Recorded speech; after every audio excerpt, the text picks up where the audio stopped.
បាទអញ្ចឹងរឿងនៅអ៊ីរ៉ាក់អ៊ីរ៉ង់នេះគឺធ្ងន់មែនតើហើយម្ដងនេះគឺអាមេរិកវាយសន្ធាប់ទៅអ៊ីរ៉ង់ទម្លាក់គ្រាប់ដើម្បីគំទេចកន្លែងប្រព័ន្ធកំជ្រួចមីស៊ីលរបស់អ៊ីរ៉ង់ដែលអាចបាញ់តម្រង់មកគំទេចអឺកប៉ាល់ដែលឆ្លងកាត់ច្រកហ័រមូសបានអញ្ចឹងអាមេរិកម្ដងនេះសម្រាំងខ្លាំងទៅតែកន្លែងណាដែលអ៊ីរ៉ង់អាចនឹងយកមកកាងច្រកហ័រមូសដើម្បីកុំឲ្យបិទច្រកហ័រមូសអាមេរិកការពារយ៉ាងម៉េចកុំឲ្យច្រកហ័រមូសនេះបិទព្រោះអីតាបិទគឺប្រេងទំនិញអន្តរជាតិ20%នឹងកាំងតម្លៃប្រេងនឹងឡើងថ្លៃខ្លាំងកប់ពពកទៀតហើយមួយទៀតអាមេរិកបានទម្លាក់គ្រាប់ច្រើនណាស់90កន្លែងដោយទាំងកន្លែងមួយនោះចិត្តរោងចក្រផលិតអាវុធបរមាណូរបស់អ៊ីរ៉ង់ផងអ៊ីរ៉ង់ពុំមានថានេះគឺជារឿងដែលរករឿងអីចឹងប៉ុន្តែអាមេរិកថាមិនមែនទេគេមិនបានទម្លាក់កំទេចរោងចក្រ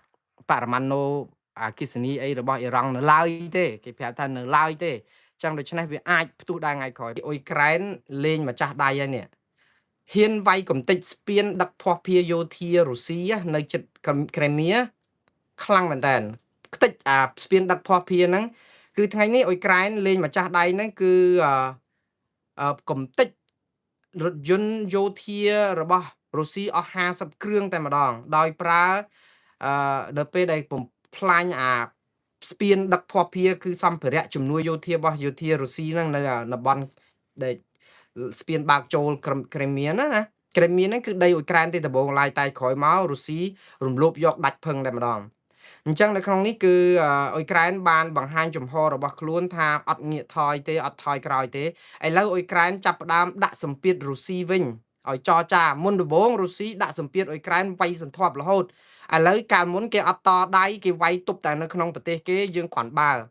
ឡូវគេវាយរៀលដាល់ចូលដល់រុស្ស៊ីវិញគ្រាន់បើមិនវាយគេ4ឆ្នាំហើយឥឡូវចាប់ផ្ដើមភ័យព្រោះមានដ្រូនខ្លះទម្លាក់គ្រាប់ដល់ក្រំឡាំងដល់ជិតមូស្គូដល់ពលានយន្តហោះដល់អីឥឡូវផ្ដាច់ស្ពានផ្ដាច់អីទៀតហើយនឹងទម្លាក់គ្រាប់លើកន្លែងរោងចក្រផលិតអគ្គិសនីទៀតរឿងនេះអាចធ្វើឲ្យលោកពូទីនអស់ជំរឿសនៅក្នុងការដែលត្រូវតែចូលចរចាហើយដកទ័ពចេញពីតំបន់ដែលគ្រប់គ្រងដែនអធិបតេយ្យរបស់អ៊ុយក្រែនហើយអានេះគឺជារឿងមួយដែលគួរឲ្យចាប់អារម្មណ៍បងប្អូនចាំតាមដានតទៅទៀតអានឹងយើងឃើញគេខ្សោយវាយគេសាច់ចិត្តណាអូបើខ្មែរយើងបានត្រឹមតែមួយចំណិតអ៊ុយក្រែនណាពួកថៃនេះមិនដឹងប៉ោងសពុតរត់ចោលសមរភូមិប៉ុណ្ណាប៉ុន្តែយើងការពារដែនអធិបតេយ្យយើងអត់បានយើងអង្វល់គេចរចាឥឡូវអាបត់ឈប់បាញ់មានហើយយើងទៅចរចាឲ្យគេនៅណានៅហ្នឹងវាផុងរឿងអាចរចាគេនៅណានៅហ្នឹងអ៊ុយក្រែននិងរុស្ស៊ីអត់ធ្វើអញ្ចឹងទេជាការពិតទេបើអត់ចរចានៅណានៅហ្នឹងថៃមិនដឹងវាយយើងស្លាប់ទាហានយើងអស់ប្រមាណជនភៀសសឹកមិនដឹងប្រមាណសែននាក់ហើយព្រំដែនយើងមិនដឹងអស់ប្រមាណទៀតមិនមែនតែប៉ុណ្្នឹងទេអាចអស់ច្រើនជាងហ្នឹងទៀតទប់បានប៉ុណ្ណឹងក៏ប៉ុន្តែនៅពេលដែលក្រោយបាត់ឈប់បាញ់មកអ៊ុយក្រែនណែថៃយកបន្លាលួសយកកុងតឺន័រមកលោកហ៊ុនសែនក៏អត់មានអាចនឹងទៅការសិទ្ធស្វ័យការពារខ្លួនក៏ធ្វើអត់បានគឺយើងនៅតែស្ងប់ស្ងាត់អញ្ចឹងរហូតវាដូចថាយើងខ្សោយមែនតើអ៊ុយក្រែនគឺគេវាយបានដោយសារអីបងប្អូនដោយសារតែសហគមន៍អន្តរជាតិជួយអ៊ុយក្រែនអឺរ៉ុបក៏ជួយកាភ្លើងអាមេរិកក៏ជួយកាភ្លើងគេជួយការទូតទៀតខ្មែរយើងអត់អាលីងអាមេរិកក៏នៅខាងថៃចិនក៏នៅកដាលជិះចាក់ខ្សែយួនក៏អត់ជួយខ្មែរ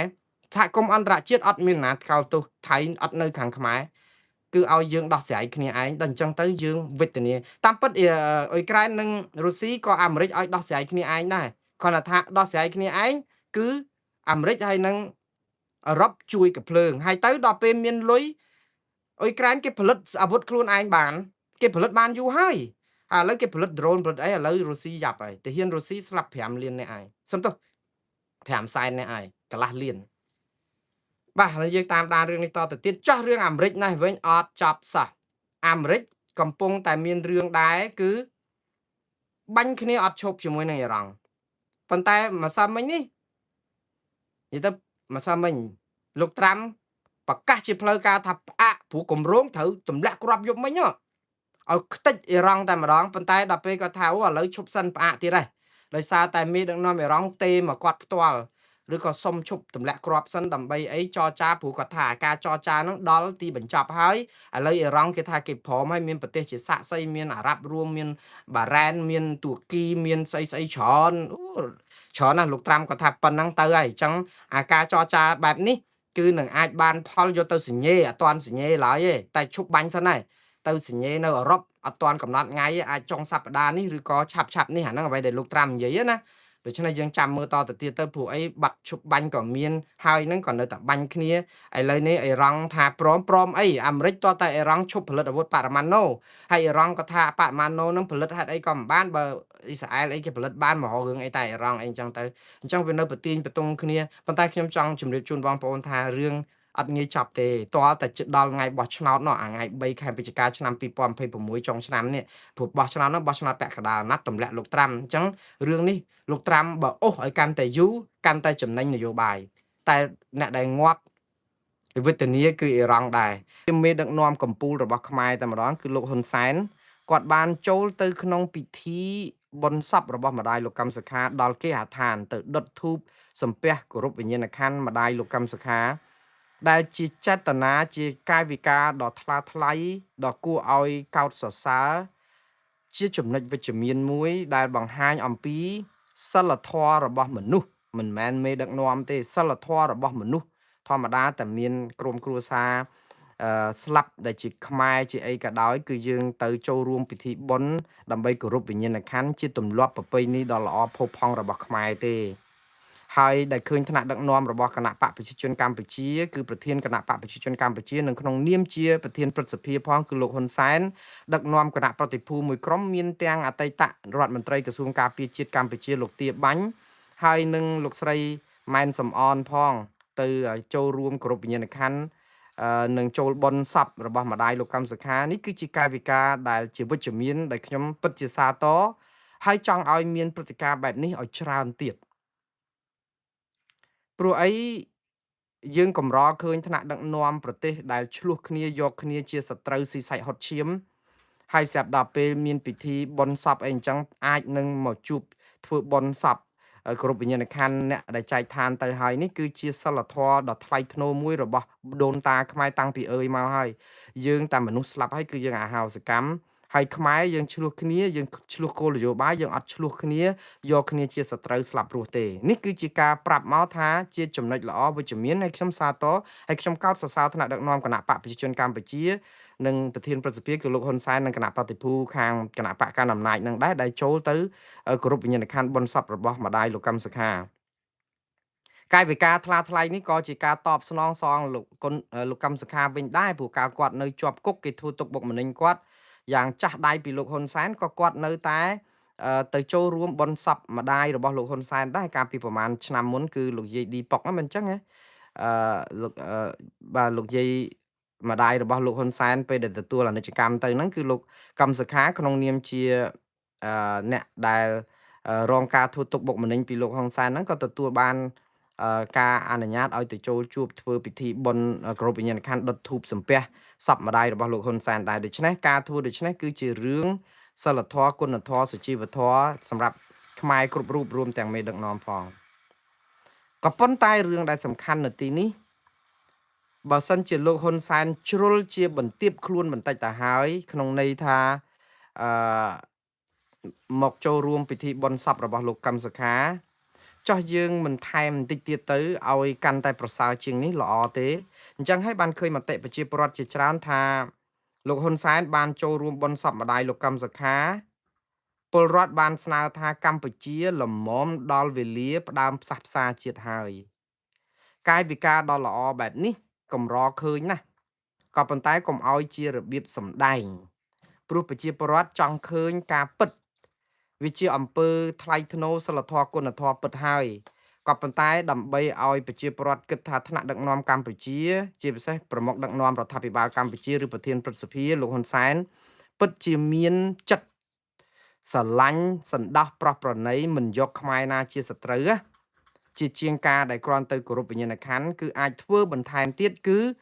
ដោះលែងលោកកឹមសុខាឲ្យមានសេរីភាពពេញទំហឹងសិទ្ធិនយោបាយសិទ្ធិឈរឈ្មោះបោះឆ្នោតសិទ្ធិចូលរួមបោះឆ្នោតសិទ្ធិដឹកនាំគណៈបកនយោបាយសិទ្ធិអីរបស់គាត់ហ្នឹងគួរមានវិញអាហ្នឹងបើសិនជាលោកពិតជាមានចិត្តសន្តោសប្រោះប្រណីហើយមិនយកខ្មែរណាជាសត្រូវ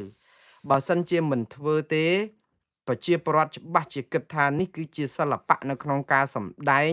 ដើម្បីស្អំចិត្តប្រជាពលរដ្ឋឲ្យ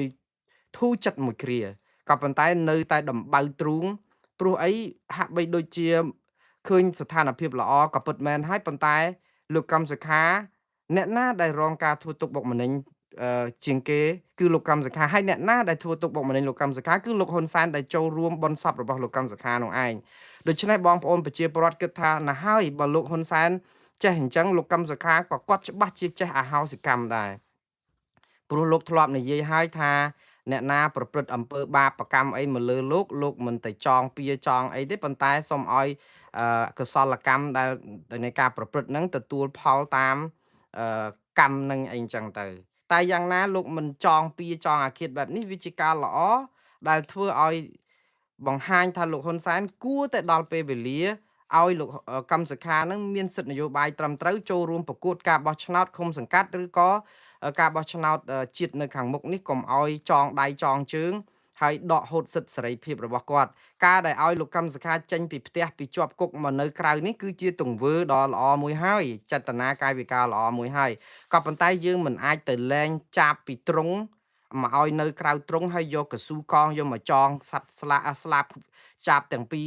ជាប់គ្នាហើយរួចទៅបោះប្រហោះហើហើយទះដៃឲ្យចាត់សัตว์នោះហើបានទេវាធ្លាក់មកបាក់កកហើយឥឡូវនេះគឺយើងត្រូវតែលែងកស៊ូហើយឲ្យចាបនេះគឺហោះហើរមានសេរីភាពក្នុងនាមជាចាបដោយលោកកម្មសខាអញ្ចឹងគាត់ជាអ្នកនយោបាយអញ្ចឹងត្រូវផ្ដល់សិទ្ធិសេរីភាពនយោបាយឲ្យគាត់ពេញលេញទាំងអស់ហើយក៏ជាការស្ដារទំនាក់ទំនងល្អជាមួយអាមេរិកដែរព្រោះអីយើងទៅចោតអាមេរិកឥឡូវអាមេរិកខ្លាយទៅជាតន់ដិតមួយដែរហើយខ្លាយទៅជាអក្រិតជនមួយដែរហើយនៅក្នុងសំណុំរឿងលោកកម្មសខាព្រោះពេលដែលចោតលោកកម្មសខាពីបាត់ក្បត់ជាតិខុបខិតជាមួយអាមេរិកបានន័យថាអាមេរិកជារដ្ឋបរទេសខុបខិតជាមួយលោកកម្មសខាអញ្ចឹងមុខមាត់របស់អាមេរិកនិងកម្ពុជានោះវាអត់មានប្រសើរទេព្រោះអីតំណាងឲ្យក្រសួងការបរទេសអាមេរិកលោកTom Pickett ហ្នឹងក៏ធ្លាប់បានថ្លែងសារឲ្យថាប្រទេសកម្ពុជានេះខ្វះការទទួលខុសត្រូវក្នុងការចោទប្រកាន់សហរដ្ឋអាមេរិកភាសានេះធ្ងន់ណាស់ហើយកម្ពុជាមិនអាចមានទំនាក់ទំនងល្អជាមួយអាមេរិកទេបើរឿងនេះអត់បានស្ដារបាទអញ្ចឹងខ្ញុំក៏លើកទឹកចិត្តថាលើកលែងដោះលែងផ្ដល់សិទ្ធិសេរីភាពឲ្យលោកកម្មសខាមានសិទ្ធិនយោបាយពេញលេញទាំងស្រុងហើយដោយទាំងលោករងឈុនផងព្រោះនេះជាបុគ្គលសំខាន់ពីររូបនៅប្រទេសកម្ពុជាដែលជាទីសង្ឃឹមរបស់ប្រជាពលរដ្ឋកម្ពុជាទូទាំងប្រទេសតាក់ទងនឹងរឿងនយោបាយហើយក៏ជាមុខមាត់ប្រទេសកម្ពុជាដែរឥឡូវខ្ញុំបន្តដល់រឿងរឿងនេះបន្តិចតាក់ទងនឹងរឿងវះកាត់តម្រងនោមនៅឯប្រទេសកម្ពុជាក៏ក្រើកពេញផ្ទៃពិភពលោកអារឿងចំនួនព្រំដែនយើងយើងនៅអត់ទាន់ដោះស្រាយចេញប៉ុន្តែរឿងកេរអាស្រូវរបស់កម្ពុជាមួយហើយមួយទៀតគឺអត់ដែលស្បើយសោះហើយទៅអ្នកខ្លះគេមករិះគន់ថាហេតុអីបានផ្សាយតែអាក្រក់ពីស្រុកខ្មែរខ្ញុំសួរអញ្ចេះទៅវិញហេតុអីបានជាអស់លោកមិនប្រាប់មេអស់លោកឲ្យឈប់ប្រព្រឹត្តអំពើអាក្រក់ហ្នឹងដើម្បីកុំឲ្យមានរឿងអាស្រូវហ្នឹងកើតឡើងឲ្យវាមានរឿងសុភមង្គលរឿងល្អវិបុលសុខសេចក្តីសុខចម្រើនឲ្យច្រើនទៅហេតុអីបានជានាំគ្នាសាបព្រោះតែអំពើបាបហ្នឹងកុំមកសួរអ្នកផ្សាយជាអ្នករត់សម្បត្តិទេគឺខ្លឹមសារនៃសម្បត្តិគឺអ្នកសរសេររៀងខ្លួនហ្នឹងអញ្ចឹងកុំមករករឿងអ្នករត់សម្បត្តិទៅប្រាប់មេអស់លោកឲ្យឈប់សាបព្រោះអំពើបាបហ្នឹងទៀតទៅវាចប់ហើយវាមាននរណាគេទៅរិះគន់ផ្សាយទៅអីកើតទៀតឥឡូវរឿងមន្ទីរពេទ្យប្រកេតតុមេលាចេះគេអាសោចលើឆាកអន្តរជាតិទៅជាថ្មីទៀតហើយតកតទៅនឹងការវះកាត់បដូរតម្រងនោមដោយខុសច្បាប់គេអាសោចថ្មីទៀតហើយចឹងបានន័យថាមន្ទីរពេទ្យប្រកេតតុមេលានេះធ្លាប់មានគេអាសោចរឿងវះកាត់តម្រងនោមនឹងពីមុនមកអញ្ចឹងបងប្អូនអត់ដឹងអញ្ចឹង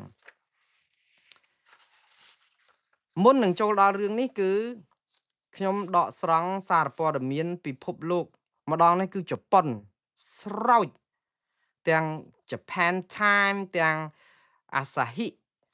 Tribune ណា Shimbun ទាំង NHK ជប៉ុន Nikkei ជប៉ុនផ្សាយស្រោចសិតតែជាសារព័ត៌មានឯករាជ្យល្បីៗរបស់ជប៉ុនទាំងអស់ហើយសារព័ត៌មានផ្សេងនៅលើពិភពលោកក៏ចាប់ផ្ដើមយកទៅផ្សាយបន្តទៀតរឿងដែលសំខាន់ហ្នឹងគឺគេឈ្មោះអាស្រូវរបស់មន្ទីរពេទ្យគេតុមេលានេះគឺដោយសារតែរឿងគេចាប់បានជនជាតិជប៉ុន3នាក់នៅជប៉ុនកាលពីថ្ងៃទី7ទី8ខែកក្កដាកន្លងទៅនេះ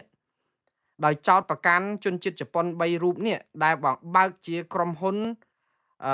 គេហៅថាដូចជាសមាគមគ្រូពេទ្យវះកាត់ដូរតម្រងនោម នៅជប៉ុនឯណោះហើយជាឈ្មួញកណ្ដាលទៀតគឺបានន័យថាអ្នកជំងឺណាដែលត្រូវការវះកាត់ប្ដូរកលៀនឬក៏តម្រងនោមនេះគឺគាត់ជួយសម្របសម្រួលដើម្បីបញ្ជូនបន្តជនជាតិជប៉ុនឬក៏គ្រូពេទ្យដែលនៅជប៉ុនប្រមាណអ្នកនេះដែលបើកក្រុមហ៊ុនជាគ្រួសារទេមិនធំទេគឺគាត់ជួយរត់ការរត់អីដើម្បីឲ្យយកជនជាតិជប៉ុនណាដែលកំពុងរងចាំវះកាត់ប្ដូរតម្រងនោមហ្នឹងគឺអាចមកវះកាត់នៅស្រុកខ្មែរដូរតម្រងនោមពីប្រជាពលរដ្ឋខ្មែរហើយវះកាត់ពីមនុស្សរស់មិនមែនមនុស្សស្លាប់ទេណាហេតុអីបានជារឿងនេះខុសច្បាប់ហើយជប៉ុនអត់ដែលចាត់ការនេះជាលើកទី1ហើយចាត់ការរឿងនេះដោយសារអីបើតាមតួលេខរបស់រដ្ឋាភិបាលជប៉ុនឬក៏មន្ទីរសុខាភិបាលជប៉ុនបាននិយាយថាគិតមកត្រឹមចុងឆ្នាំ2025នេះណាមានប្រជាពលរដ្ឋជប៉ុនដែលមានជំងឺតម្រងនោមដែលត្រូវការផ្លាស់ប្ដូរព្រោះខូចតម្រងនោមហ្នឹង17,000 នាក់នៅជប៉ុនហើយអ្នកទាំងនេះកំពុងរងចាំការដែលបរិច្ចាគគ្រឿងក្នុងហ្នឹងហើយបរិច្ចាគនេះភាគច្រើនបរិច្ចាគពីមនុស្សដែលស្លាប់ដោយគ្រោះថ្នាក់ចរាចរណ៍ឬក៏ដោយការបរិច្ចាគក្រុមគ្រួសារនឹងមានជំងឺដែលមិនអាចនឹងព្យាបាលបានហើយស្លាប់អីអញ្ចឹងទៅប៉ុន្តែមុននឹងស្លាប់ហ្នឹងគេចង់បរិច្ចាគគ្រឿងក្នុងហ្នឹងឲ្យទៅអ្នកជំងឺដែលនៅរស់ហ្នឹងអីអញ្ចឹងអាហ្នឹងគេអាចធ្វើបានហើយអ្នកទាំងអស់នេះរងចាំនៅក្នុងហ្នឹងគឺនៅក្នុងអ្នកដែលមានបញ្ហាតម្រងនោមទាំង17,000 នាក់ហ្នឹងគឺ15,000 នាក់គឺដែលត្រូវការវាជាបន្ទាន់ហើយអ្នកត្រូវការដូរបេះដូងហ្នឹងក៏មាន798នាក់និងត្រូវការដូរថ្លើមហ្នឹង599នាក់នៅក្នុងអ្នកជំងឺរបស់ជប៉ុនទាំងអស់នេះហើយដោយសារតែអ្នកជំងឺច្រើនកំពុងរងចាំការបរិច្ចាគនេះហើយភាគច្រើនអ្នកខ្លះរងចាំរាប់ឆ្នាំរហូតដល់បាត់បង់ជីវិតក៏មានដែរព្រោះចាំយូរពេកមិនមានអ្នកបរិច្ចាគហើយដោយសារតែមានចំនួនមនុស្សច្រើនបែបនេះហើយជប៉ុនគេខ្លាចមានការជួញដូរគ្រឿងក្នុងមនុស្សបានជប៉ុនចេញច្បាប់មួយយ៉ាងតឹងរ៉ឹងគឺហាមផ្ដាច់មិនឲ្យយកអ្នកជំងឺជប៉ុនទៅដោះដូរកលៀននៅក្រៅប្រទេសជប៉ុនជាដាច់ខាតព្រោះច្បាប់ហ្នឹងការពារទប់អំពើជួញដូរកលៀនឬក៏តម្រងនោមហ្នឹងគេខ្លាចព្រោះធម្មតាជប៉ុនមានលុយអាចនឹងជួញដូរទៅយកមនុស្សហ្នឹងទៅក្រៅប្រទេសអីដោះស្រាយគេឲ្យធ្វើបានតែនៅក្នុងប្រទេសជប៉ុនហើយស្របច្បាប់ទៀតអត់លក់ដូរទេបើលក់ដូរគឺខុសច្បាប់ដូច្នេះហើយបានជាក្រុមសមាគមមួយនេះដែលមានជាលក្ខណៈគ្រួសារមាន3នាក់ឪកូនអីអញ្ចឹងគាត់នាំគ្នាជួយសម្របសម្រួលទៅក៏រកឃើញស្ត្រីខ្មែរម្នាក់នៅកម្ពុជានេះដើម្បីដូរតម្រងនោមហ្នឹងឲ្យលោកតាជប៉ុនម្នាក់អាយុ75ឆ្នាំហើយ73ឆ្នាំហើយដែលខូចតម្រងនោមនេះដូរជាទឹកប្រាក់$154,000ហើយការវះកាត់គឺប្រព្រឹត្តទៅនៅមន្ទីរពេទ្យកេតុមីលារបស់កម្ពុជារឿងខុសច្បាប់នេះមកកើតឡើងនៅមន្ទីរពេទ្យរដ្ឋរបស់ខ្មែរទៅវិញនេះដំបូងខ្ញុំស្មានតែនៅមន្ទីរពេទ្យឯកជនទេព្រោះអីឮសូរថាកាសែតជប៉ុនហ្នឹងតាក់ទងថាអ្នកដែលជួយរត់ការជួយវះកាត់ហ្នឹងមានពេទ្យចិននៅក្នុងហ្នឹងទៀតជាវេជ្ជបណ្ឌិតចិនដែលចូលរួមនៅមន្ទីរពេទ្យប្រកេតុមីលានេះឥឡូវដើម្បីឲ្យដឹងថាតើចិនពាក់ព័ន្ធយ៉ាងម៉េចឬក៏មិនពាក់ព័ន្ធហើយទូតចិនមានប្រតិកម្មយ៉ាងណាចុះរដ្ឋាភិបាលកម្ពុជានិយាយម៉េចចុះមន្ទីរពេទ្យកេតុមីលានឹងថាម៉េចឥឡូវមុខមាត់ពេទ្យនឹងក៏ក្រើកលើផ្ទៃពិភពលោកនឹងដោយសារតែការវះកាត់ផ្លាស់ប្ដូរតម្រងនោមដោយខុសច្បាប់នេះហើយចឹងមុខមាត់យើងនឹងคล้ายទៅជាទីផ្សារវះកាត់តម្រងនោមដោយខុសច្បាប់អាហ្នឹងយើងដឹងនៅក្នុងមន្ទីរពេទ្យរដ្ឋចុះមន្ទីរពេទ្យឯកជនរាប់សិបនោះតើយ៉ាងម៉េចទៅវិញអាហ្នឹងនេះគឺជារឿងមួយដ៏គ្រោះថ្នាក់មុខមាត់ជាតិយើងទាំងមូលទៀតហើយបងប្អូនហើយរឿងអាស្រូវបែបនេះសោកស្ដាយប៉ុន្តែវាកើតឡើងឥឡូវមុននឹងចូលជម្រៅដល់រឿងនេះសួរថាពេទ្យប្រកេតុមីលានឹងជាពេទ្យអីតាមពិតពេទ្យប្រកេតុមីលានេះមិនមែនទៅបើកឥឡូវទេបងប្អូនពេទ្យប្រកេតុមីលានេះមានទីតាំងនៅខាងជើងវត្តភ្នំបងប្អូនទៅចន្លោះស្ពានជ្រោយចង្វាហើយនឹងវត្តភ្នំហ្នឹងគឺមានមន្ទីរពេទ្យហ្នឹងគេហៅមន្ទីរពេទ្យយោធាទេតាមពិតខ្មែរយើងស្គាល់ពេទ្យហ្នឹងថាពេទ្យទាហានពេទ្យយោធា179 ហេតុអីបានពេទ្យនឹងជាពេទ្យយោធាព្រោះពេទ្យនឹងគឺជាពេទ្យធំសម្រាប់ព្យាបាលរបួសយុទ្ធជនដែលពលីឬក៏រងរបួសនៅឯសមរភូមិហើយរឿងដែលពេទ្យទាហានហ្នឹងគឺមានប្រវត្តិយូរហើយតាំងពី141ឆ្នាំមុនមកម្លេះតាំងពីជំនាន់អាណានិគមនិយមបារាំងមកម្លេះព្រោះកាលពីជំនាន់អាណានិគមនិយមបារាំងឆ្នាំ1880ជាងហ្នឹងណា141ឆ្នាំមុនហ្នឹងណាកន្លែងហ្នឹងគឺជាខ្ទមឬក៏ហៅរោងស្បូវស្លឹកទេគេសម្រាប់ព្យាបាលទាហានបារាំងដែលរងរបួសដោយអំពើកោតកម្មបាតកម្មរបស់ប្រជាពលរដ្ឋខ្មែរឬក៏ការតស៊ូរំដោះឯករាជ្យខ្មែរចេញពីបារាំងហ្នឹងចេះតែវាយទាហានបារាំងចឹងទៅទាហានដែលរបួសហ្នឹងយកមកព្យាបាលនៅកន្លែងហ្នឹងដល់ក្រោយមកមន្ទីរពេទ្យហ្នឹងក៏បានคล้ายទៅជាពេទ្យទាហានពេទ្យយោធាឬក៏ពេទ្យ179ហ្នឹងហើយមានឈ្មោះដាក់ថាប្រកេតុមាលាដាក់ប្រកេតុមាលាហ្នឹងគឺមែនតែនពាក់ព័ន្ធទៅរឿងការមើលទាហានប៉ុន្តែក៏ជាពេទ្យឲ្យប្រជាពលរដ្ឋទូទៅចូលព្យាបាលបានដែរមិនមែនមើលតែទាហានទេព្រោះពេទ្យធំណាស់មានក្រែដូចជា1000ក្រែពេទ្យឯណោះហើយគ្រាន់តែថាពេទ្យនេះមានតាក់ទងគ្នាជាមួយនឹងក្រសួងការពារជាតិរបស់ខ្មែរក្រសួងការពារជាតិរបស់កម្ពុជាហ្នឹងគឺមានចំណែកនៅក្នុងពេទ្យហ្នឹងដោយសារអីវាជាពេទ្យទាហានដូច្នេះគឺតាក់ទងនឹងមុខមាត់របស់ទាហានយើងទៀតនៅឆ្នាំ2018បើតាមសេចក្តីប្រកាសព័ត៌មានរបស់មន្ទីរពេទ្យប្រកេតុមាលានេះគឺស្វាគមន៍បងប្អូនទៅចូលព្យាបាលជំងឺដោយមានការសហការជាមួយគ្រូពេទ្យចិនអញ្ចឹងគ្រូពេទ្យចិនហ្នឹងមានទំនាក់ទំនងទៅមន្ទីរពេទ្យនេះយូរហើយមិនមែនតែឥឡូវទេតាំងពី2018ហ្នឹងក៏មានដែរដោយសារកាលហ្នឹងតាមសេចក្តីប្រកាសព័ត៌មានដែលចុះហត្ថលេខាដោយលោកវេជ្ជបណ្ឌិតសោមសុភ័ណ្ឌដែលតំណាងឲ្យមន្ទីរពេទ្យប្រកេតុមាលាចុះថ្ងៃទី7 ខែមិថុនាឆ្នាំ2018ហ្នឹងគឺស្នើឲ្យប្រជាពលរដ្ឋទៅព្យាបាលដែលមានគ្រូឯកទេសចិន22នាក់មិនមែន22នាក់ទេគ្រូឯកទេសចិនវិជ្ជបណ្ឌិតមកពីសាកលវិទ្យាល័យកងទ័ពជើងទឹកសាធារណរដ្ឋប្រជាមានិតចិនមកពិនិត្យពិគ្រោះព្យាបាលជំងឺ22មុខមានទាំងបេះដូងសរសៃឈាមសួតប្រព័ន្ធរំលាយអាហារវះកាត់ទូទៅវះកាត់ទ្រូងវះកាត់បេះដូងវះកាត់ឆ្អឹងខ្នងប្រព័ន្ធប្រសាទតម្រងនោមភ្នែកច្រមុះត្រចៀកពងកមាត់ធ្មេញរោគស្ត្រីរលាកភ្នែករោគកុមារសើស្បែកចិនបុរាណប្រើថ្នាំចិនបុរាណក៏ប្រើផ្នែកថ្នាំសណ្ដំសង្គ្រោះបន្ទាន់ជំងឺឆ្លងអេកូសាសផ្នែករូបភាពវិជ្ជសាស្ត្រអីឡាក់នឹងឡាក់ចឹងបានន័យថាតំណែងតំណងពេទ្យនេះជាមួយចិនហ្នឹងក៏មានយូរដែរក៏ប៉ុន្តែឥឡូវនិយាយពីរឿងអាស្រូវរបស់ពេទ្យប្រកេតុមាលាពីមុនមកហ្នឹងមានរឿងអីប្រហែលដងហើយបងប្អូនប្រហែលជានៅចាំហើយឥឡូវឆ្នាំថ្មីហ្នឹងគឺថ្ងៃខែកក្កដាឆ្នាំ2026ទៅ3ថ្ងៃមុនហ្នឹងគឺមានរឿងអាស្រូវតាក់ទងនឹងយកជនជាតិជប៉ុនម្នាក់អាយុ73ឆ្នាំដែលមានបញ្ហាតម្រងនោមយកមកដូរជាមួយនឹងស្ត្រីខ្មែរម្នាក់ដែលជាស្ត្រីអត់មានជំងឺទេដើម្បីលក់ដូរមិនមែនជាការបរិច្ចាគទេគឺជាការលក់ដូរព្រោះអីប្រាក់$154,000មិនដឹងថាស្ត្រីនឹងបានប្រមាណហើយជាទូទៅដឹងតែបានតិចហើយព្រោះអីអញអញ្ចឹងគេយកអស់ហើយមិនស្រួលម្ចាស់ខ្លួននឹងបាន4-5,000ហ្នឹងក៏មិនដឹងដែរព្រោះក្រចិត្តតែលក់ទៅព្រោះរឿងនេះមិនមែនរឿងលើកទី1ទេអាហ្នឹងលើកឆ្នាំ2026ឆ្នាំ2023ករណីមួយគឺមានឥណ្ឌូនេស៊ីបញ្ជូនអ្នកជំងឺដែលជាជនជាតិឥណ្ឌូនេស៊ី100នាក់ជាងមកកាន់ប្រទេសកម្ពុជាគឺមកកាន់មន្ទីរពេទ្យប្រកេតុមាលានេះដើម្បីឲ្យជួយវះកាត់ដូរតម្រងនោមនឹងដែរអានេះបើតាមសារព័ត៌មាន Associated Press ដែលគេផ្សាយកាលពីហ្នឹងគឺប្រាប់ថាមានឈ្មួញកដាលមួយនៅឥណ្ឌូនេស៊ីហ្នឹងដែលជួយសម្របសម្រួលបញ្ជូនមនុស្សដែលជាអ្នកជំងឺជាង100នាក់ដែលចង់មិនមកវះកាត់បដូរតម្រងនោមទេគឺជាអ្នកលក់តម្រងនោមនៅឥណ្ឌូនេស៊ីហ្នឹងឲ្យគ្នាក្រមកលក់ប៉ុន្តែมันអាចលក់ឯណាបានដោយសារមានទីផ្សារនៅស្រុកនៅមន្ទីរពេទ្យប្រកេតុមាលាគេបញ្ជូនមកជាង100នាក់អាហ្នឹងគេស្រាវជ្រាវឃើញនៅឆ្នាំ2023ហើយមន្ទីរពេទ្យនេះគឺជាកន្លែងវះកាត់នេះឃើញទេអត្ថបទស្រាវជ្រាវរបស់ឯកសារព័ត៌មានអន្តរជាតិហ្នឹងគឺក៏ក្រៅរឿងប្រកេតុមាលា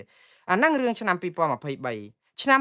2014ខែសីហាមានរឿងមួយទៀតរឿងនៅប្រកេតុមាលារឿងវះកាត់ ដូរតម្រង់នោមហ្នឹងដោយរកស៊ីជួញដូរខុសច្បាប់ហ្នឹងដែរកាលហ្នឹងប៉ូលីសចាប់ខ្លួនបុគ្គលិកនៅមន្ទីរពេទ្យប្រកេតតុមាលាហ្នឹងណាគឺពេទ្យទាហានហ្នឹងណាមានទាំងឧត្តមសេនីយ៍2នាក់ទៀតគឺសង្ស័យពីបទរៀបចំអង្គការចាត់តាំងវះកាត់ដូរកលៀនដោយខុសច្បាប់ឬតម្រង់នោមដោយខុសច្បាប់រកស៊ីហ្មងជួញដូរហ្មងករណីនេះគឺបានផ្ទុះរហូតដល់ចាប់មន្ត្រីអឺយោធាហ្នឹងគឺកាលហ្នឹងគឺមន្ត្រីជាន់ខ្ពស់យោធាមានលោកលីសវណ្ណកាលហ្នឹងទី1ទី2អនុរបស់គាត់គឺលោកកែវដាវុធដែលសុទ្ធតែឃុំខ្លួនដោយទាំងជនជាតិវៀតណាមនិងជនជាតិចិនដែលជាពេទ្យនៅនឹងផងបុគ្គលិកពេទ្យនៅនឹងទៀតឃើញទេមានវៀតណាមទៀតនៅក្នុងអាកន្លែងក្រុមវះកាត់កលៀនហ្នឹងហើយបន្តមកទៀតគឺក្រោយមកគឺតាមការចោទប្រកាន់ហ្នឹងគឺគេបញ្ជាក់ថាអ្នកដែលទៅដូរអ្នកដែលទៅលក់អាតម្រង់នោមឬកលៀនរបស់គាត់ហ្នឹងបានតែ$5,000ម្នាក់ទេកលៀនមួយឬនេះហ្នឹងហើយដល់ពេលលក់ទៅឲ្យអ្នកដែលគេទិញហ្នឹងគឺ$40,000អញ្ចឹង$40,000គ្នាអ្នកលក់បានតែ10%ហ្នឹងគេនោះយក90%នេះរឿងនេះកើតឡើងការចោទប្រកាន់ហ្នឹងគឺអញ្ចឹងកាលមុនណាហើយក្រោយមកទៀតរឿងសំណុំរឿងនេះក៏ត្រូវបានគេទម្លាក់ចោលទៅវិញទៅគឺបានន័យថាអត់មានការកាត់ក្តីអីទេហេតុអីបានទម្លាក់ចោលទៅវិញដោយសារកាលហ្នឹងគឺអឺគេរកឃើញថាអ្នកទាំងអស់នេះមិនពាក់ព័ន្ធនឹងការជួញដូរទេគឺជាការវះកាត់មានកើតឡើងមែនក៏ប៉ុន្តែមិនមែនជាការជួញដូរអីចឹងទៅជាវះកាត់របៀបដូចជាវឹកវើរៀនសូត្រផ្នែកវិទ្យាសាស្ត្រអីចឹងតែឲ្យមានការភ័ន្តច្រឡំអីចឹងទៅអាហ្នឹងរឿងហ្នឹងក៏បាត់សំណុំរឿងអញ្ចឹង3ករណីឯងបងប្អូនអញ្ចឹងធ្វើមិនទៅអញ្ចឹងប្រកេតតុមាលាហ្នឹងពិតជាមានអញ្ចឹងអីឥឡូវករណីដែលកើតឡើងក្នុងថ្ងៃខែកក្កដាឆ្នាំ2026 3ថ្ងៃមុននេះគឺវាពិតជាកើតមានអញ្ចឹងមែនក៏ប៉ុន្តែឥឡូវនេះវាមានប្រតិកម្មពីខាងស្ថានទូតចិនឯកអគ្គរាជទូតចិនប្រចាំនៅប្រទេសកម្ពុជាឯកអគ្គរដ្ឋទូតចិនប្រចាំនៅប្រទេសកម្ពុជាបានចេញសេចក្តីថ្លែងសារមួយនៅលើបណ្ដាញ Facebook របស់គាត់ថ្ងៃនេះបដិសេធដាច់អហង្ការតាក់ទងនឹងព័ត៌មានផ្សាយរបស់ជប៉ុនដែលថាមានគ្រូពេទ្យចិនពាក់ព័ន្ធនឹងការវះកាត់បដូរតម្រង់នោមនៅឯមន្ទីរពេទ្យប្រកេតតុមាលាគឺមន្ត្រីរូបនេះមន្ត្រីទូតចិនរូបនេះមិនបានទាត់ចោលរឿងវះកាត់ដូរតម្រង់នោមដូរអីនៅប្រកេតតុមាលាបានន័យថាវាមានប៉ុន្តែគាត់ទាត់ចោលតែព័ត៌មានដែលថាមានគ្រូពេទ្យចិនជួយវះកាត់ទេគាត់ថាអត់មានទេព័ត៌មានហ្នឹងគឺជាព័ត៌មានប្រឌិតតាក់ទងនឹងរឿងគ្រូពេទ្យចិនចូលរួមអញ្ចឹងចិនគេការពារចិនគ្នាគេថាអត់មានពេទ្យចិនទេអញ្ចឹងព័ត៌មានហ្នឹងមិនត្រឹមត្រូវចង់និយាយចេះប៉ុន្តែអត់ទាត់ចោលព័ត៌មានរឿងវះកាត់តម្រង់នោមដែលកើតឡើងនៅប្រកេតតុមាលាទេថាវាហាក់បីដូចជាព័ត៌មានហ្នឹងគឺបានន័យថាព្រឹត្តិការណ៍ហ្នឹងហេតុការណ៍ហ្នឹងកើតឡើងមែនហើយគ្រាន់តែថាគាត់ដោះជនជាតិចិនមួយឲ្យចេញផុតពីការចោទប្រកាន់ឬក៏ផ្សាយរបស់សារព័ត៌មាននេះដោយគាត់ថាព័ត៌មាននេះប្រឌិតទេរឿងតែថាមានចិនចូលរួមអញ្ចឹងគាត់ថាអត់មានគ្រូពេទ្យចិនទេអញ្ចឹងវានៅទាំងក្រុមគ្រូពេទ្យខ្មែរឬក៏អាចគ្រូពេទ្យវៀតណាមទៀតឬក៏តែមិនដឹងឥឡូវមន្ទីរពេទ្យប្រកេតតុមាលាពេលដែលសារព័ត៌មានជប៉ុនសម្ភាសសុំបំភ្លឺគាត់អត់ចង់និយាយរឿងហ្នឹងប្រធានមន្ទីរពេទ្យពេលដែលគេចោទពេទ្យខ្លួនឯងរឿងស្អីយើងយកចម្លើយមួយគឺអត់ចង់និយាយហើយរួចខ្លួនហ្មងយើងត្រូវមានសេចក្តីថ្លែងការពារស្ថាប័នរបស់យើងខ្ញុំទៅមើលFacebook របស់មន្ទីរពេទ្យប្រកេតតុមាលាដែរអត់ទាន់ឃើញសេចក្តីថ្លែងការណ៍អីមួយហើយក្រសួងការពារជាតិក្រសួងសុខាភិបាលខ្មែរក៏ត្រូវការចេញសេចក្តីថ្លែងការណ៍ដើម្បីការពារខ្លួនដែរមិនឲ្យសារព័ត៌មានអន្តរជាតិផ្សាយកក្រើកពេញពិភពលោកឲ្យធ្វើដូចអត់មានរឿងអីកើតឡើងចឹងទេព្រោះអីវាប៉ះពាល់ពេទ្យទាហានគឺក្រសួងការពារជាតិក្រសួងសុខាភិបាលកម្ពុជាក៏ជាអាណាព្យាបាលរបស់មន្ទីរពេទ្យប្រកេតតុមាលានេះដែរបើទោះបីជា clinic ឯកជនក៏ស្ថិតក្រោមការគ្រប់គ្រងរបស់ក្រសួងសុខាភិបាលកម្ពុជាដែរយើងអត់ទាន់ឃើញសេចក្តីថ្លែងការណ៍អីមួយនៅឡើយទេហើយចាំមើលបើបងប្អូនបានឃើញលឿនជាងខ្ញុំផ្ញើឲ្យខ្ញុំបានមើលផងដើម្បីខ្ញុំផ្សព្វផ្សាយព្រោះខ្ញុំអត់ផ្សាយព័ត៌មានតែមួយជ្រុងនេះខ្ញុំអត់មានទៅលាបពណ៌ប្រខូចណាណាទេគឺថាបើមានព័ត៌មានខ្ញុំផ្សាយបើខ្ញុំអត់ទាន់ឮខ្ញុំផ្សាយបានមួយខាងសិនតែបើខ្ញុំឮខ្ញុំផ្សាយមួយខាងទៀតតែប៉ុណ្្នឹងឯងព្រោះវាជាការពិត ឥឡូវយើងចាំមើលតទៅទៀតបើចិនគេបកកាយបែបហ្នឹងគឺបានន័យថាចិនរួចប៉ុន្តែបងប្អូនរឿងពេទ្យចិនដែលពាក់ព័ន្ធនឹងប្រកេតទុមីលាដូចខ្ញុំបានជម្រាបជូនអញ្ចឹងគឺមានតាំងពីឆ្នាំ2018មកដែលសហការជាមួយពេទ្យយោធាចិនទៅទៀតមិនមែនពេទ្យចិនស៊ីវិលទេតំណែងតំណងនេះគេមានយូរហើយប៉ុន្តែវាអត់មានជាការខុសប្រក្រតីអីទេតំណែងតំណងគ្រូពេទ្យនិងគ្រូពេទ្យអ្នកវិទ្យាសាស្ត្រមកជួយសម្រាប់ជួយព្យាបាលជំងឺនិងមកហាត់ការហាត់អីអាហ្នឹងវាជារឿងទូទៅនៅលើពិភពលោកគេធ្វើបានប៉ុន្តែនេះគឺពេទ្យយោធាចិនមកសហការជាមួយនឹងមន្ទីរពេទ្យយោធាខ្មែរដែលវះកាត់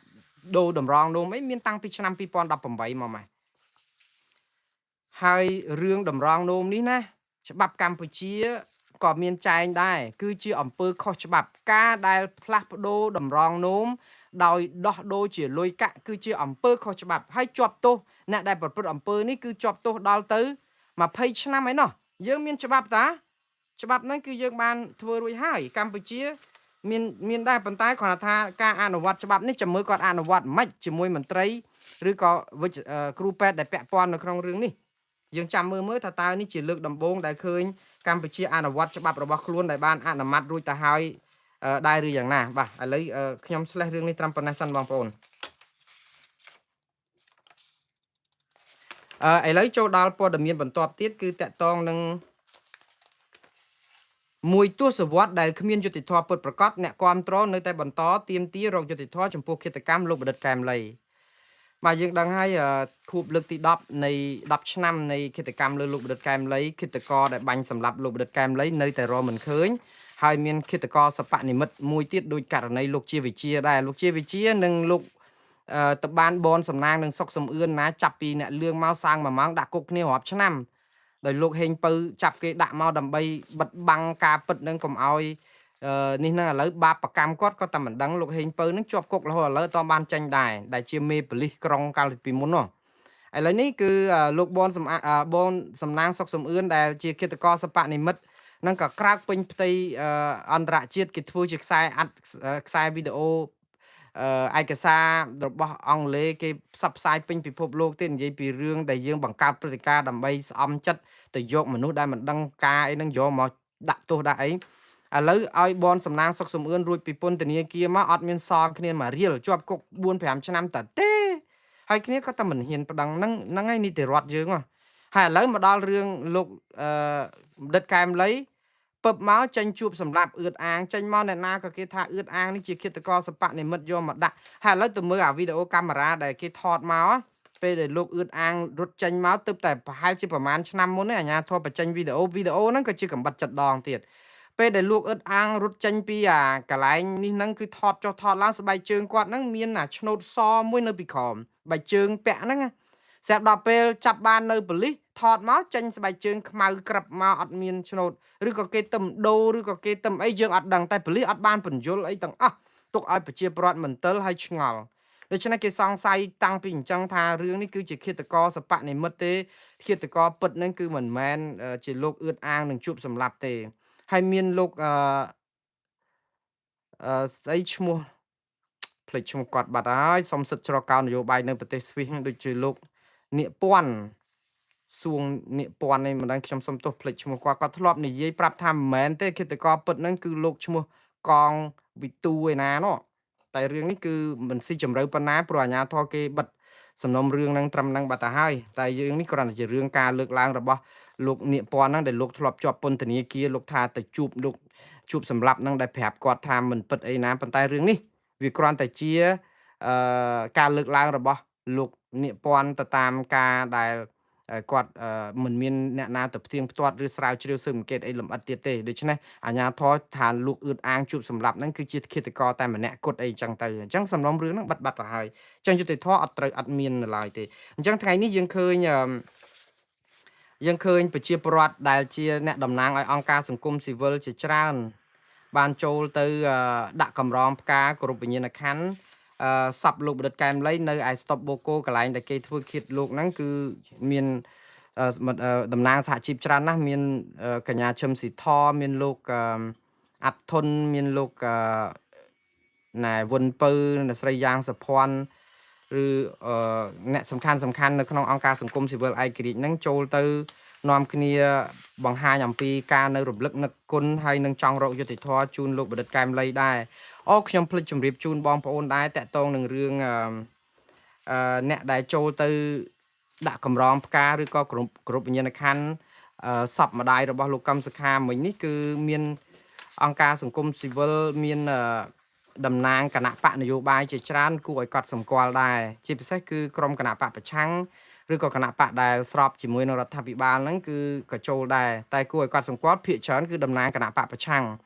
មានលោកមីកសវណ្ណារាក៏ដែលជាមេបកចំនួនថ្មីហ្នឹងក៏ទៅគ្រប់វិញ្ញាណក្ខន្ធសំពះសពម្ដាយលោកកឹមសុខាហ្នឹងឯខាងគណៈបកប្រជាធិបតេយ្យជឿនលឿនមានលោកយ៉ែមបញ្ញរិទ្ធដឹកនាំគណៈប្រតិភូពីគណៈបកនេះទៅដែរឯគណៈបកភ្លើងទៀនមានលោកលីសុធារាយុទ្ធដែលជាអគ្គលេខាបកភ្លើងទៀនក៏នាំគណៈប្រតិភូបកនេះទៅគ្រប់វិញ្ញាណក្ខន្ធលោកយាយសៅង៉ែតដែរហើយលោកច័ន្ទជេងច័ន្ទជេងដែលជាអនុប្រធានគណៈកម្មាធិការនយោបាយគណៈបកឆន្ទៈខ្មែរក៏នាំគណៈប្រតិភូគណៈបកឆន្ទៈខ្មែរនេះទៅដែរដោយឡែកគណៈបកហ្វុនស៊ីមពេចដែលដឹកនាំដោយព្រះអង្គម្ចាស់នរោត្តមចក្រាវុធដែលជាបុត្រារបស់ព្រះអង្គម្ចាស់នរោត្តមរណរដ្ឋនិងព្រះអង្គម្ចាស់ក្សត្រីម៉ារីនរោត្តមម៉ារីរណរដ្ឋនោះក៏បានទៅចូលរួមគ្រប់វិញ្ញាណក្ខន្ធនេះដែរដោយឡែកយើងមិនទាន់ឃើញមានគណៈបកឆន្ទៈខ្មែរដែលទៅដាក់កម្រងផ្កានេះទេប៉ុន្តែមន្ត្រីគណៈបកឆន្ទៈខ្មែរបានឲ្យខ្ញុំដឹងមុនការផ្សាយនេះបន្តិចថាស្អែកនេះវេលាម៉ោង2រសៀលមេដឹកនាំគណៈបកកម្លាំងជាតិសំទោសមិនមែនឆន្ទៈខ្មែរគណៈបកកម្លាំងជាតិនឹងទៅចូលរួមបុណ្យសពម្ដាយលោកកឹមសុខានេះដែរបាទនេះគឺជាកាយវិការល្អត្រឹមត្រូវដែលគួរតែធ្វើឲ្យបានច្រើនឥឡូវនេះតកតងនឹងរឿងលោកបណ្ឌិតកែមលីឯនេះវិញគឺយើងឃើញថាប្រជាពលរដ្ឋខ្មែរនៅគ្រប់ទិសទីនៅជប៉ុនគេគ្រោងធ្វើនៅថ្ងៃទី12កាណាដាគេធ្វើឲ្យថ្ងៃ8ថៃក៏ធ្វើឲ្យថ្ងៃ8អាមេរិកនេះក៏មានពិធីធ្វើដែរតាមទីផ្សេងហើយនៅទីក្រុងឡុងប៊ិចដោយឡែកថ្ងៃទី12នេះគឺនៅវត្តខ្មែរកម្ពុជាក្រោមក៏មានពិធីគ្រប់វិញ្ញាណក្ខន្ធលោកបណ្ឌិតកែមលីដែរបងប្អូនណានៅម្ដុំទីក្រុងឡុងប៊ិចដែលចង់ទៅគ្រប់វិញ្ញាណក្ខន្ធដុតធូបរំលឹកវិញ្ញាណក្ខន្ធលោកបណ្ឌិតកែមលីអាចចូលទៅវត្តខ្មែរកម្ពុជាក្រោមដែលគេធ្វើពិធីនេះនៅថ្ងៃទី12ខែកក្កដានេះដែរបាទឥឡូវនេះបន្តទៅទៀតគឺព័ត៌មានតកតងនឹងមតិពលរដ្ឋដាស់ស្មារតីខ្មែរឲ្យងាកមករឿងព្រំដែនវិញកុំអាលជាប់ដៃអាឡ័យតែគិតនឹងរឿងចាញ់ការបង្វែរព្រឹត្តិការណ៍យើងឃើញព្រឹត្តិការណ៍ច្រើនណាស់បងប្អូនមួយរយៈពេលចុងក្រោយនេះគឺវល់ដូចពុលក្ដួចអញ្ចឹងគឺព្រឹត្តិការណ៍ដែលកើតឡើងនេះវាជាព្រឹត្តិការណ៍ពិតខ្លះជាព្រឹត្តិការណ៍អាចគេបង្កើតឡើងបានមួយចំនួនដែរពិតហ្នឹងគឺដូចជាអីតេមន្ត្រីខ្មែរមកនិយាយពីរឿងខ្សាច់នឹងថ្មគ្មានមនុស្សណាហូបកើតអីអញ្ចឹងទៅអាហ្នឹងមន្ត្រីធនធានរ៉ែអាហ្នឹងគឺជាព្រឹត្តិការណ៍ពិតទេព្រោះបង្ហាញអំពីចរិតពិតស៊ីនរបស់មន្ត្រីខ្មែរហ្នឹងតែអញ្ចឹងឯងព្រឹត្តិការណ៍បាក់ច្រាំងនៅកំពង់ចាមដែលអភិបាលខេត្តថាអ្នកកសែតអីគួរតែយកមកវាយខ្នោះ1 2ឲ្យរៀងអីអញ្ចឹងចេះផ្សាយអីអញ្ចឹងទៅហើយនឹងរឿងដែលចោតប្រកាន់អ្នកកសែតថាប៉ាតណីអីអញ្ចឹងពីក្រមមន្ត្រីជាន់ខ្ពស់នៃអ្នកនៅកំពង់ចាមដែលដឹកថ្នាក់ដឹកនាំកំពង់ចាមហើយមកដល់រឿងបូមខ្សាច់បូមខ្សាច់បានជួយកុំឲ្យបាក់ច្រាំងអីអញ្ចឹងទៅអាហ្នឹងគឺជារឿងពិតទេវាអត់មែនជាការប្រកាសព្រឹត្តិការណ៍ព្រោះចរិតមន្ត្រីខ្មែរអញ្ចឹងប៉ុន្តែរឿងផ្អើលមករឿងមួយទៀតក៏ជារឿងពិតដែរដូច K01 ដែលផ្ទះកំភ្លៀងយុវជនញៀនថ្នាំម្នាក់ហើយត្រូវបានតុលាការចាប់យកទៅឃុំខ្លួនបានមួយយប់ហើយទៅក៏បានដោះលែងដោយសារមានអន្តរាគមន៍ពីលោកហ៊ុនសែនហ្នឹងអាហ្នឹងជារឿងពិតទេមិនមែនបង្កើតព្រឹត្តិការណ៍ទេដោយសារអីចរិតរបស់ខ្មែរយើងមួយចំនួនដូចលោក K01 ហ្នឹងគឺអញ្ចឹងចរិតកោងកាចចរិតហិង្សាអីអញ្ចឹងវាធម្មតាទេប៉ុន្តែដោយសារគាត់ជា MMO អញ្ចឹងគាត់យកឱកាសនេះដើម្បីបាន like បាន share ផងគឺផ្អើលទៅវាផ្សំនឹងការបំបែកព្រឹត្តិការណ៍ផ្សេងទៀតតាមពិតកើតឡើងពីព្រឹត្តិការណ៍ពិតនៃចរិតរបស់មនុស្សមួយចំនួនអញ្ចឹងទេក្រោយពីនឹងមកគឺបងប្អូនដឹងហើយមានព្រឹត្តិការណ៍ក្រោយពី K01 នឹងមកមានតកតងនឹងរឿងស្អីគេរឿងសុំអត់ទោសលោកហ៊ុនសែនឬក៏សរសើរលោកហ៊ុនសែនដើម្បីបានចូលទៅប្រទេសកម្ពុជាវិញ អាហ្នឹងក៏ជារឿងពិតដែរវាអត់មានអីជារឿងបង្កើតព្រឹត្តិការណ៍គ្រាន់តែថារឿងពិតហ្នឹងជាចរិតរបស់មនុស្សមួយចំនួនជា MMO ឬក៏ជាអ្នកសារព័ត៌មានអីក្នុងការផ្សាយដើម្បីបានសមានចិត្តកុំឲ្យគេធ្វើទុកបុកម្នេញទៅស្រុកខ្មែរវិញឲ្យមានសេរីភាពមានសុវត្ថិភាពអីកក់ក្ដៅហ្នឹងគឺជាចរិតរបស់អ្នក MMO នោះប៉ុន្តែវាคล้ายទៅជាព្រឹត្តិការណ៍មួយដើម្បីឲ្យមនុស្សជជែកវាយពេញបណ្ដាញសង្គមដែរនិយាយទៅគឺព្រឹត្តិការណ៍ពិតទេប៉ុន្តែវាទៅជាការដែលធ្វើឲ្យរឿងហ្នឹងកាន់តែរៀលដាលទៅវាទៅជាបង្វែរព្រឹត្តិការណ៍ទៅវិញមួយទៀតគឺតកតងនឹងរឿងអង្កែបក្នុងអណ្ដូងយកអង្កែបចេញពីអណ្ដូងរបស់លោកហួតហាក់ដែលជារដ្ឋមន្ត្រីក្រសួងទេសចរនេះគឺជាសម្ដីពិតនៃចរិតរបស់រដ្ឋមន្ត្រីខ្មែរយើងមួយចំនួនអញ្ចឹងទេវាអត់មានអីរឿងព័ត៌មានប្រឌិតអីទេប៉ុន្តែដល់ពេលចេញរឿងកែបក្នុងដងហ្នឹងមកវាคล้ายទៅជារឿងពវៀងអាហ្នឹងឲ្យទៅជាព្រឹត្តិការណ៍វាយចែកគ្នារិះគន់ផងអីផងហ្នឹងគឺវល់ពេញបណ្ដាញសង្គមទៅមួយទៀតគឺរឿងលោកហួតហាក់ដដែលហ្នឹងក៏អារឿងពិតមួយទៀតគឺរឿងចង់ប្រលើសតួលេខយកតែបរិមាណអត់គុណភាពរឿងភ្ញៀវទេសចរមានជាង20លានអ្នកដែលប្រជាពលរដ្ឋខ្មែរមានអត់ដល់18លានផងរួចទៅអ្នកដែលមកលេងស្រុកខ្មែរហ្នឹងគឺភ្ញៀវថយចុះ50%ទៀតវាទៅជាឡើង20លានអ្នកដល់ចុងក្រោយមកបកស្រាយថាអាហ្នឹងជាចំនួនដងអ្នកឯណានោះវិញទៅអាហ្នឹងទៅជាព័ត៌មានពិតនៃចរិតរបស់មន្ត្រីខ្មែរប៉ុន្តែយូរទៅជាព័ត៌មានបំពុលទៅវិញដោយសារតែប្រជាពលរដ្ឋរិះគន់អត់ឈប់ចឹងចេះតោងទៅតោងមករៀលដាលភ្លើងឆេះព្រៃចឹងទៅហើយនឹងចុងក្រោយទៀតគឺមានតកតងនឹងរឿងខ្មែរយើងដែលជាស្ត្រីខ្មែរម្នាក់ដែលបានលក់លេអនឡាញឬអីហ្នឹងមកឌៀលមាក់ងាយស្ត្រីខ្មែររើសអើងថាខ្មៅថាអាក្រក់ដូចជន់ស្បែកខ្មៅអូយរឿងមកកណកដកហ្នឹងគឺថាវល់ពេញបណ្ដាញសង្គម Facebook សំបីនាងតាមពិតជារឿងពិតទេជាចរិតពិតរបស់ខ្មែរយើងមួយចំនួនដែលវាមិនមែនរឿងអីប្លែកទេព្រោះគាត់ធ្វើតែអញ្ចឹងទេគ្រាន់តែថាមិនបានមកចេញតាមបណ្ដាញសង្គមឲ្យលឺច្បាស់អញ្ចេះទៅលឺជជែកគ្នាក្នុងទៀមកាហ្វេឬក៏តុកបាយអីយូរហើយប៉ុន្តែដល់អត់ចេញជាសាធារណៈដល់ពេលចេញអញ្ចឹងគឺវាហាក់បីដូចជាដែលគេហៅស្មៅមួយតងដែលធ្វើឲ្យបាក់ខ្នងគោអាហ្នឹងគឺយើងដាក់ឯងមកកណមកពីមុនអត់អីចេះគោចេះនៅដាក់បានដល់ថែមតែមួយតងទៀតទុនជើងបាក់ប្រាវដូចទឹកមួយដំណក់ដែលធ្វើឲ្យ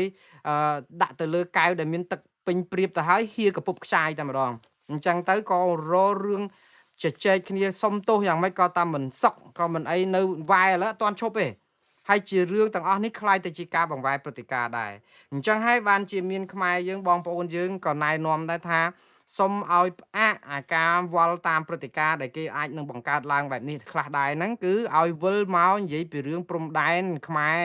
ថៃយកអស់40 70កន្លែងហើយនាំគ្នាសម្រាំងសម្រួចតតាំងទៅរដ្ឋាភិបាលកម្ពុជាឲ្យដាក់ពាក្យប្តឹងទៅតុលាការព្រំដែនអន្តរជាតិនិងយុតិធធម៌អន្តរជាតិឲ្យឆាប់តាមដែលអាចធ្វើទៅបានអញ្ចឹងទៅ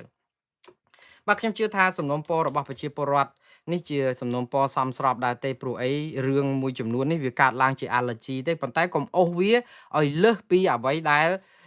វាអាក្រក់ស្រាប់ទៅហើយនឹងគឺយើងរកមើលតើអ្នកជាឱកាសនយោបាយគេអាចបង្វែងពង្រៀងឲ្យយើងវល់នឹងរឿងហ្នឹងយូរប៉ុណ្ណាទៀតយើងត្រូវបញ្ញាប់ងាកមករើសយកគោលដៅរបស់យើងគឺទីឲ្យថៃខ្ចាក់ដីមកខ្មែរវិញបាទឥឡូវខ្ញុំស្លេះរឿងនេះប៉ុណ្ណេះហើយខ្ញុំបញ្ចប់រឿងមួយតកតរឿងពីរទៀតតកតងនឹងអាមេរិកអឺផ្ដល់វគ្គបណ្ដុះបណ្ដាលដល់មន្ត្រីនគរបាលខ្មែរអំពីអំពើជួញដូរមនុស្សបាទតាមពិតអាមេរិកហ្នឹងក៏ចិត្តល្អណាស់ដែរព្រោះអីបណ្ដុះបណ្ដាលមន្ត្រីខ្មែរនេះគឺពីស្ថានទូតអាមេរិកមានសេចក្តីថ្លែងការណ៍របស់គាត់ថានាយកដ្ឋានសន្តិសុខការទូតនៃក្រសួងការបរទេសអាមេរិកតាមរយៈការិយាល័យស៊ើបអង្កេតឧក្រិដ្ឋកម្មក្រៅប្រទេសប្រចាំនៅស្ថានទូតអាមេរិកនៅកម្ពុជាបានរៀបចំវគ្គបណ្ដុះបណ្ដាលដល់មន្ត្រីនគរបាលកម្ពុជាចំនួន103រូប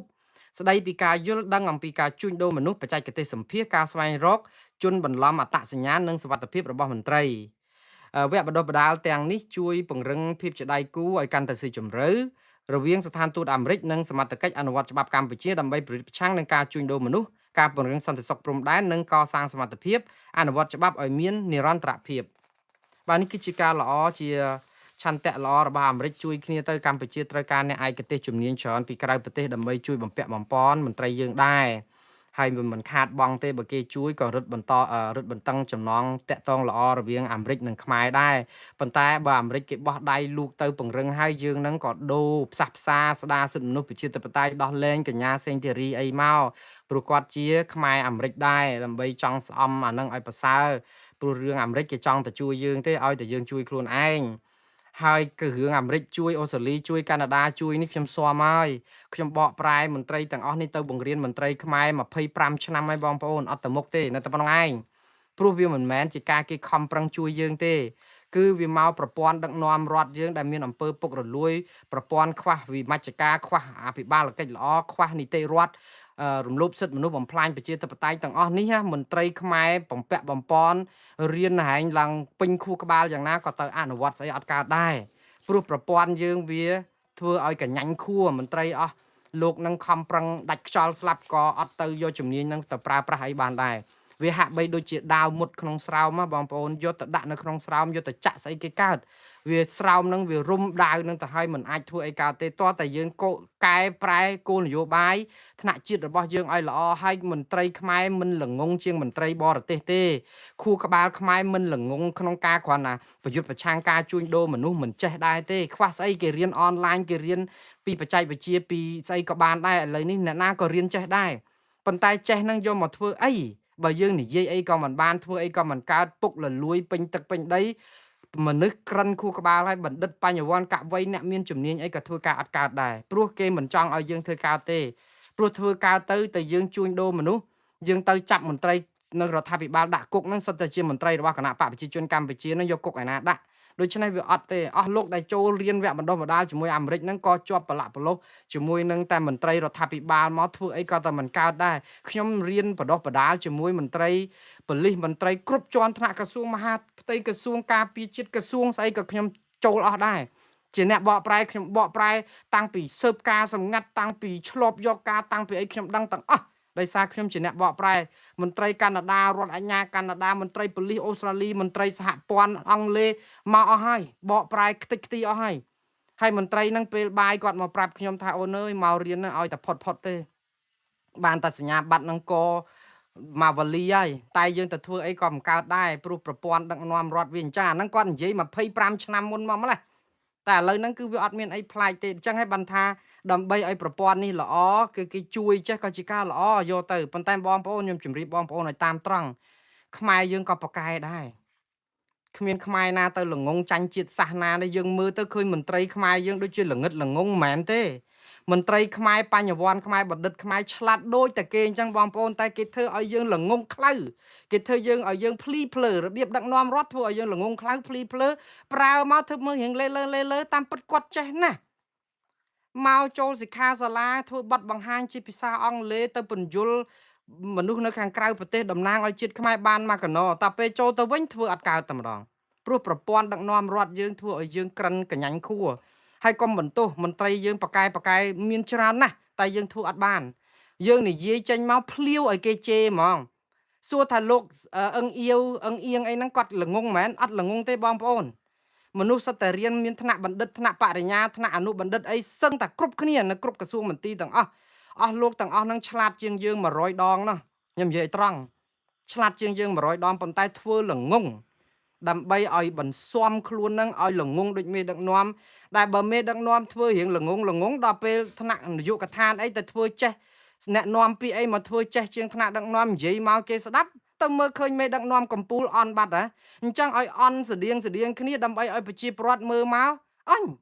លោកហ៊ុនសែនគាត់រៀនត្រឹមថ្នាក់ទី8ទី9ឬក៏ថាអត់ចប់ថ្នាក់វិទ្យាល័យហងគាត់មានអំពើហិង្សាក្នុងភាសាគឺអាមឹងអីហ្នឹងថាអាហ្នឹងបន្ទោសគាត់មិនកើតទេព្រោះគាត់អត់សូវបានរៀនសូត្រចេះដឹងបានច្រើនតែដល់ពេលស្ដាប់បណ្ឌិតដែលជាអមយថោងរបស់គាត់ម៉ែបាតផ្សារមានសញ្ញាបត្រលើសហ៊ុនសែនដល់ទៅ10ដងតែនិយាយពីបាតផ្សារជាងលោកហ៊ុនសែនដែលរៀនអត់ចប់ថ្នាក់វិទ្យាល័យអញ្ចឹងស្ដាប់ទៅលោកហ៊ុនសែនគ្រាន់បើជាងបណ្ឌិតនិងបញ្ញវន្តទាំងអស់នេះហើយគឺជារឿងដែលគេចង់ឲ្យអញ្ចឹង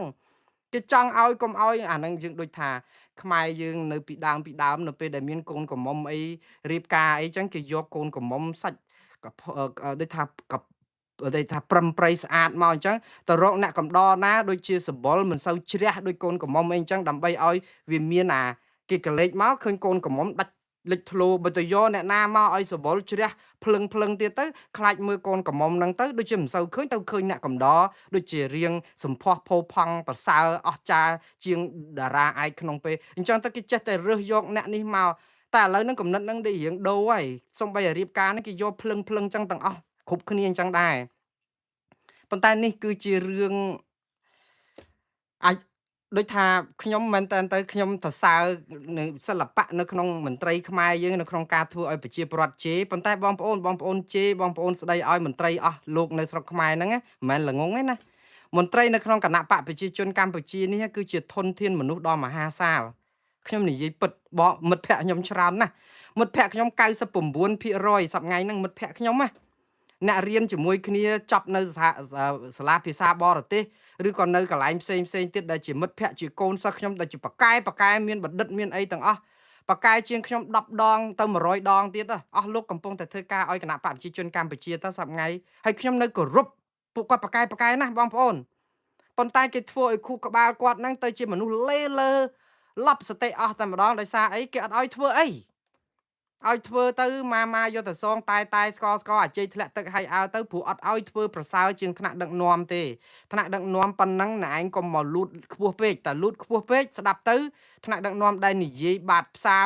ផ្ដេសផ្ដាស់ឬក៏អាមឹងឬក៏ស្អីប្រសេកប្រសាចហ្នឹងគឺយើងស្ដាប់មកវាទៅជាមន្ត្រីសារក្រោយនេះគ្រាន់បើជាងទាំងអស់វាទៅជាអាប់អោនកិត្តិយសថ្នាក់ដឹកនាំពីមុនដែលធ្លាប់ប្រើភាសាអសុរោះប្រើភាសាអីឬក៏យើងគិតថាគាត់អត់សូវចេះដឹងអីហ្នឹងវាទៅឃើញអ្នកក្រោយគ្រាន់បើជាងចឹងគេអត់ធ្វើអញ្ចឹងទេគេធ្វើឲ្យមើលមកហ្នឹងគឺអ្នកក្រោយហ្នឹងមានសញ្ញាបត្របណ្ឌិតក្រាលកតេលដេកក៏ដោយគឺអន់ជាងលោកហ៊ុនសែនដែលរៀនអត់ចប់ថ្នាក់ High School ឆ្ងាយណាស់នេះគឺជារឿងនយោបាយសុទ្ធសាធដែលធ្វើឲ្យបញ្ញវន្តបណ្ឌិតកវីរបស់យើងហ្នឹងគឺកញ្ញាញ់ខួរលេលើចឹងហ្មងអាហ្នឹងគេធ្វើឲ្យយើងខ្លៅមិនមែនល្ងងទេខ្ញុំម្ដងទៀតណាខ្ញុំនៅតែទទួលស្គាល់ថាកម្ពុជាអត់ខ្វះធនធានមនុស្សទេធនធានមនុស្សនៅក្នុងគណៈបកប្រជាជនកម្ពុជានេះក៏ច្រើនសន្ធឹកហើយអត់មានអីដែលថាជារឿងនិយាយមកគ្រាន់តែការពារគណៈបកនេះអត់ទេក៏ប៉ុន្តែធនធានទាំងអស់នេះគឺដូចជាឈើពុកទៅកវាត់ចោលអញ្ចឹងដោយសារតែយើងអត់យកធនធានហ្នឹងមកប្រើឲ្យមានប្រសិទ្ធភាពទេគឺយើងប្រើដើម្បីអជ័យធ្លាក់ទឹកដូច្នេះយូរទៅគំនិតរបស់បញ្ញវន្តបណ្ឌិតនេះនឹងក្រិនហើយកវាត់ចោលក្បត់មនសិការក្បត់ឧត្តមគតិคล้ายទៅជាបញ្ញវន្តសំងំសុកគ្រប់គ្នាអស់លោកនឹងរស់នៅក្នុងការឈឺចាប់មនសិការជេរស្ដីឧត្តមគតិជេរស្ដីអស់លោកមួយជីវិតព្រោះអស់លោកជាបញ្ញវន្តប៉ុន្តែសួរមកវិញសួរថាឲ្យគាត់ធ្វើអីគឺគាត់បន់ស្រន់រាល់ថ្ងៃហ្នឹងដុតធូបបន់ស្រន់ឲ្យតែថ្ងៃណាមានការផ្លាស់ប្ដូរទេព្រោះគាត់ដូរអត់កើតក៏បន់ឲ្យតែមានការផ្លាស់ប្ដូរជីវិតជាមានទៅមានការដូររបៀបដឹកនាំរដ្ឋដើម្បីពួកគាត់អាចយកអាសតិសម្បញ្ញញ្ញៈបញ្ញាញាណគាត់យកមកប្រើគេរងចាំឱកាសហ្នឹងអញ្ចឹងតាបងប្អូនអញ្ចឹងហើយបានជាខ្ញុំលើកទឹកចិត្តឲ្យបងប្អូនថាបើជ្រុលជាអញ្ចឹងហើយបោះឆ្នោតបដូរមកពេលទៅបើសិនជាគណៈបកប្រជាជនកម្ពុជាអត់កែទេដូរគាត់ចោលបើសិនជាគាត់កែឲ្យមកដូរ180ដឺក្រេដើម្បីដោះស្រាយអាបញ្ហាដែលយើងលើកឡើងហ្នឹងបោះឆ្នោតឲ្យគាត់វិញទៅអត់ចង្រៃទេវាអត់មានខាតពេលទេដូរម្ដងមើលមួយអាណត្តិមើលឲ្យវាប្លែកមើលយើងហាងមួយដែលយើងហូបអត់កើតមកហូបរៀករុះឈឺពោះទៅហូបហាងហ្នឹងរាល់ថ្ងៃលោកអូអូយកើតទេហូបកើតទេប្រៃណាស់ហាងហ្នឹងមកជូរដូចសាបស្លេមស្អីដូចថាអត់ឆ្ងាញ់ហើយអូយអត់ទេកក្រិចតែស្អែកឡើងទៅទៀតខាងស្អែកទៅទៀតចុះអាហាងគេ2 3ទៀតហ្នឹងគេបើកប្រសាចហ្នឹងហេតុអីក៏មិនចូលទៅភ្លក់មួយម៉ាត់មើលវាឆ្ងាញ់ឬក៏វាអន់ជាងហាងហ្នឹងប៉ុណ្ណាបើទៅឆ្ងាញ់យើងហូបទៅហើយបើអត់ឆ្ងាញ់ទេ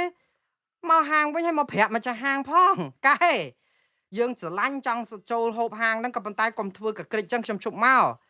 តែយើងអត់មានទេឆ្ងាញ់ក៏ហូបមិនឆ្ងាញ់ក៏ហូបរៀកក៏ហូបរុះក៏ហូបកក្រិចក៏ហូបរួចទៅមកអង្គុយយំអត់មានជួយខ្លួនឯងសោះយើងជាអតិថិជនយើងមានសិទ្ធិដែលមិនទៅហាងហ្នឹងព្រោះយើងមានលុយបង់យើងមានសម្លេងឆ្នោតយើងជាម្ចាស់ជោគវាសនានៃប្រទេសរបស់យើងហើយយើងទៅឲ្យម្ចាស់ហាងមកទៅជាអ្នកកំណត់លុយដែលយើងមានសិទ្ធចូលទៅទិញសិទ្ធដែលយើងជ្រើសរើសហាងណាក៏យើងហូបបាននេះទៅវិញហេតុអីបានជាបងប្អូនទម្លាក់តម្លៃខ្លួនឲ្យទាប ដែលខ្លួនជាថៅកែទៅឲ្យពួកខាងកូលីខ្លាយទៅជាថៅកែចវាយនាយអស់គិតឡើងវិញបងប្អូនគិតឡើងវិញសន្លឹកឆ្នោតមួយសន្លឹកមានតម្លៃមហាសាលកុំធ្វើឲ្យវាថោកដូរជាមួយនឹងប៊ីចេងមកកញ្ចប់សរងមួយហើយនឹងទឹកត្រីមកដបឬក៏ស្អីហ្នឹងព្រួយ5ឆ្នាំគិតឡើងវិញហើយខ្ញុំអត់មានធ្វើនេះដើម្បីបំផ្លាញគណៈបកប្រជាជនឬក៏អីទេខ្ញុំធ្វើនេះឲ្យអស់លោកកែខ្ញុំបានប្រាប់ហើយថាខ្ញុំអត់ខ្វល់អ្នកណាកាន់អំណាចទេតកូលហ៊ុនតកូលសុកតកូលទាតកូលសតកូលរងតកូលសំតកូលកឹមតកូលមៀចតកូលសឿនតកូលថាច់តកូលអីក៏បានដែរតកូលចៅតកូលអីកាន់ទៅសំខាន់ធ្វើឲ្យវាមានអភិបាលកិច្ចល្អ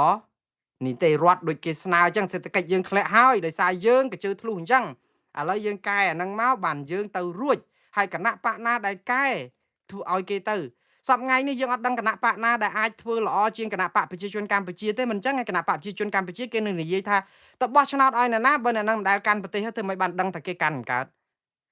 រឿងកាន់មិនកើតរឿងកាន់កើតមិនកើតយើងកុំខ្វល់រឿងអ្នកនៅកាន់ហ្នឹងវាកាន់អត់កើតទៅហើយដូច្នេះយើងវាហាងហូបមិនកើតហើយយើងត្រូវតែដើរទៅញ៉ាំនៅហាងហ្នឹងទៀតគឺយើងទៅសម្រាប់ខ្លួនហើយហ្នឹងយើងអត់ជំរឿអញ្ចឹងអាហ្នឹងយើងធ្វើឲ្យយើងតល់ច្រកយើងកុំធ្វើឲ្យយើងជាមនុស្សតល់ច្រកបាទ